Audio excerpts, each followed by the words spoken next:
my name's Kendra. And I'm Kathryn. If you haven't met us. And we've been asked by Otter to review some of their toys. Today, we're going to be reviewing something that's really fun for me. Something that was entirely central to my Waldorf experience, which if you don't know what that is, it's a type of school where everything is very intentional. It's very nature-oriented, very worldly, and there's a lot of appreciation for nature and life in general. Yeah. And community, yeah. This company actually was founded in the early 1900s, and it's family-oriented by... Marguerite Ostheimer is who founded it in the early 1900s in Germany. Yes, in Germany. So it's a German company. They still are around today. It's still family-oriented. They use hand-painted, non-toxic, materials to make everything. To make little wooden toys. Yes, to make little wooden toys. And there's so many different variations of these toys, like anything that you could imagine. Creativity knows no bounds when it comes to Alzheimer's toys. Yes. So that is what we're going to be doing today. Yep. So let's get into it. Let's get into it. Okay. All right. So here we have this incredible dragon. Look at this. It's sturdy. You can tell it's not going to break. And it's hand carved, hand painted, and you can tell it's beautiful. Do you have any other over there that you like? Oh, I do. Okay, let's see. I have this knight. No way. That goes along. It's got a shield. It's got a shield, and can it come off? Oh, it can. I think. And so you can. That's pretty good, isn't it? Take it off, and he can hold it in other places. You know what this is? This is King George and the Dragon. It is. Oh my goodness. Wait, so, I literally have a princess. This is a story that we performed, actually. Yeah. In what grade? 5th grade? No, 5th grade. It was 2nd grade. No.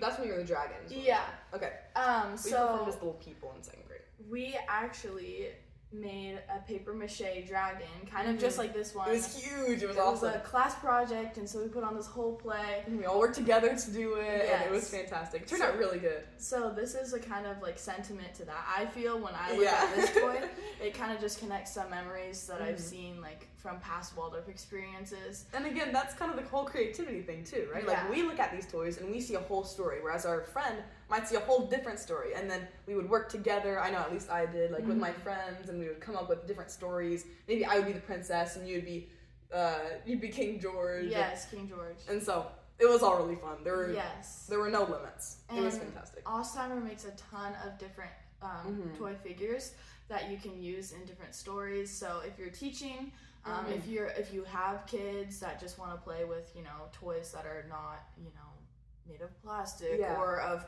some other toxic material, or are just really like central to other world or societal things, these are very great options. Like non-toxic, safely sourced, and everything like that. Yes.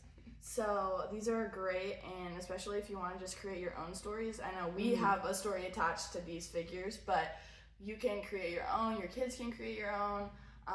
You can teach with them, and I just feel like they're a great tool to be used, especially when developing learning. So yeah. And even then, about the different figures they have, it's one of those things where in Waldorf school specifically, going back to that, we were very much nature-oriented, like I said, and in that, there wasn't much simplicity of nature. So there wasn't very much oversimplifying of the different types of birds and different types of this. We had an appreciation for each type, each kind of bird. Sometimes we would go really deep into one certain animal and tie stories to it and really find an appreciation for that specifically. And so this is a great way to channel that. Yes. Do you want to pick out a different one? Sure. Okay. Yes. All right, so I have... Oh, I've got some goodies. I'm doing 2 at once this time. Oh, okay. Okay, you ready? You can go, yeah. Okay, so what I have here is a little rabbit and a little goose. Let me show you it. Look at these. These are so sweet. These are the kind of things that I know I would have absolutely loved. Yes, and I know that she would have loved them because you know that.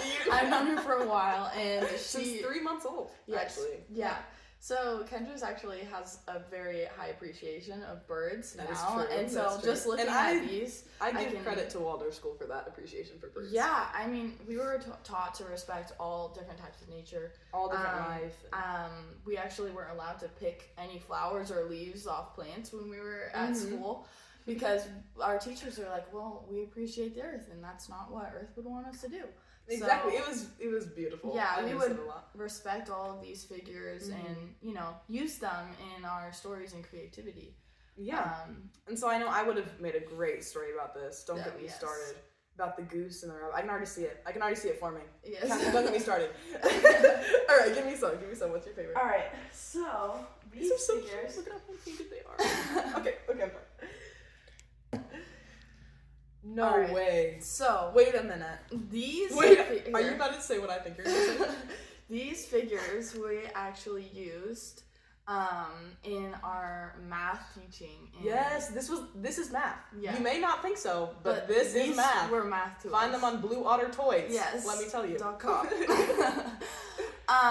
So when I look at this, I see Maxwell multiply, mini minus, King David divide, and Patty plus.